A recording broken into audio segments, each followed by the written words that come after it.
कई बार केवल लड़ाई झगड़े नहीं, युक्ति से भी काम लेना होता है। मोदी जी हमला किए पाकिस्तान के ऊपर, पिटाई की, फिर देखा कि अब बहुत राड़ बढ़ाने में लाभ नहीं है, वहां तुर्की टैंक भेजने लग गया अपने, इससे लेना नहीं देना नहीं। वहां चीन पीठ थपथपाने लग गया, हमें लड़ाई तो चला लीजिए, साल 2 साल 5 साल चला लीजिए।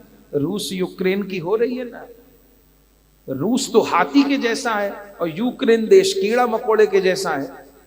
यूक्रेन की कोई औकात नहीं है, रूस तो बहुत बड़ा बहुत ताकतवर देश है। पर देखिए, चूंकि अमेरिका मदद कर रहा है यूक्रेन की और देश कर रहे हैं, तो रूस जैसे देश को परेशान कर दिया एक छोटे से कीड़े ने। और कितने साल हो गए युद्ध करते करते। लोग कहते थे कि रूस 2 दिन में युद्ध निपटा देगा, रूस 3 दिन में निपटा देगा। हमको लगता है शायद 1.5 साल होने को आ गया, रोज गोला बारूद 2 साल होने को आ गए, युद्ध खत्म नहीं। अब कोई औकात नहीं है यूक्रेन की रूस के आगे, कीड़े मकोड़े की भी औकात नहीं है रूस के आगे। लेकिन उलझ गए तो अब प्रेस्टेज की बात हो गई। तो ये होती है कुशलता। पाकिस्तान को पिटाई भी लगा दी कि अब फिर करेगा तो ऐसा करेंगे, और स्थिति देख के कि अपना नुकसान भी नहीं हो। युद्ध में होता क्या है, देश की तरक्की रुक जाती है।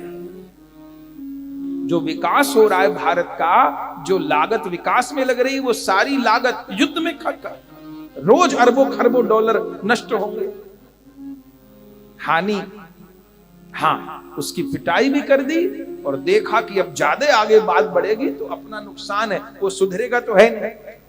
तो पिटाई भी कर दी, मार भी लगा दी और अपना नुकसान भी नहीं होने दिया। उसका जितना नुकसान करना था कर दिया। तो कई बार राजाओं को ये करना पड़ता था।